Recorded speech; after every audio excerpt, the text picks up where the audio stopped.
Wow, it's a long time. So you mentioned some of the hymns and some of the mantras. I did a short Sanskrit course 5 years ago, and I was particularly fascinated by how Sanskrit is much more than just a language, right? It has a beautiful connection with chanting, with even yoga. Is that something that you could maybe tell us a little bit more about? When you say more than just a language, so I guess we could look at that statement, more than just a language, because what is the purpose of language in our day-to-day lives? The primary purpose of it is for us to communicate with each other, but as human beings, we're constantly thinking in words. And what is the power of words? They are sounds. And what is the power of sound? Every single sound has a vibration. What's the power of a vibration of sound? It has the capacity, even scientifically, to change things on an atomic level. So what makes Sanskrit more than just a language for me is it has a system of sounds that hold the capacity to change things, both on a psychological, emotional, and maybe perhaps you could say spiritual level, but also on a physical level, because many, many words in the Sanskrit language hold within their sound the ability for us to connect with the essence of that which they are describing. So, for instance, take the word ananda for bliss in Sanskrit. Means one who delights, one who finds bliss in everything. Ananda, nand is that blissful state, nandati. And when you're blissful, what might be the physical result of it? You might dance, you see. So you see one word, nandati, which is rejoice, and it can express that. It might be through dance, for instance. But the very sound of the word holds that rhythm, that movement in it. Nandati, nrityati, ananda. The words have this capacity to give you a certain feeling. Now I know what you meant by the magic up front. Just for a layman like me, you've already touched on this. What exactly is chanting? What's the science behind it?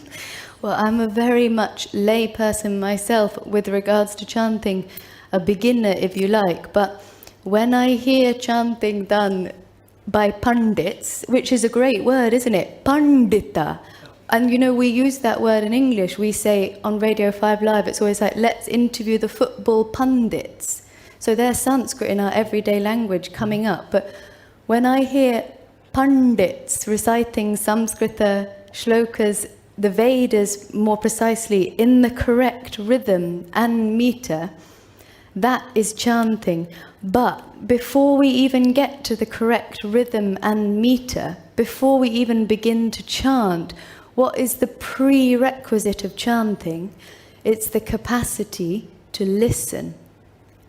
Because sound has its opposite, talking has its opposite. In the world, everything is pairs of opposites. And what's the opposite of talking and chanting? Because chanting is pre-talking, if you like. It's mauna, silence. And in the silence, we can listen. And we could then we have the capacity as humans to tune in to the same state that the rishis were in when they were just in that state of mauna, listening, receiving the primal sounds, the sounds of the Sanskrit language.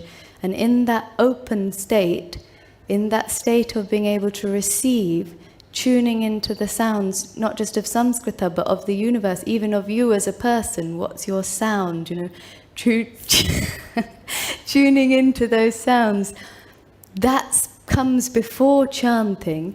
And then you see, what's the state of the heart, even before we open our mouth and chant? Is it what hridaya, our heart? Is it shuddha? Is it pure? Is it open? Is it willing? Is it without any expectation?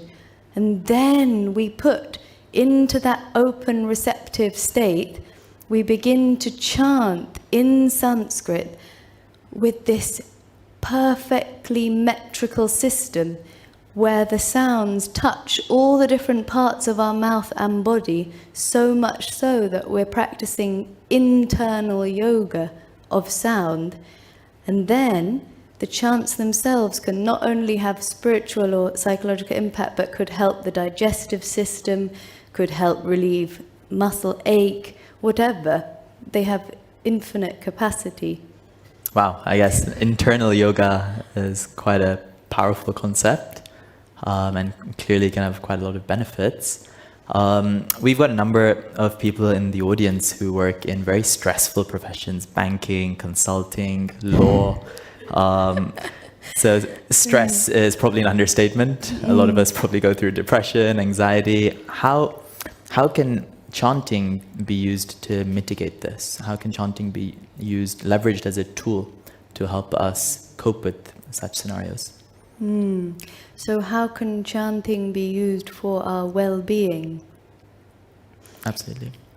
Well, I'd have to go back to the first step being to listen.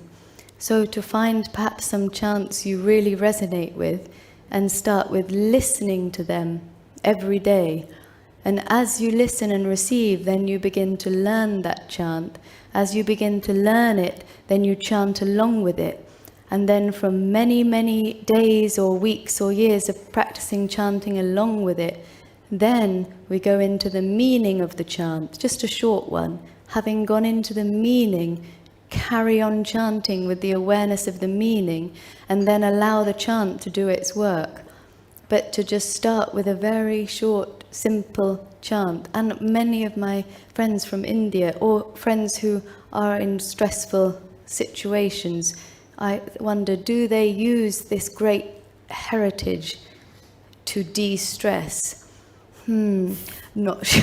I'm not 100% sure they do, but you can begin with just daily practice, like with anything. But then you say, but I don't have time because I'm in a super stressful banking job. You know, I don't have time to meditate, and I don't have time to chant, and I don't have time for yoga.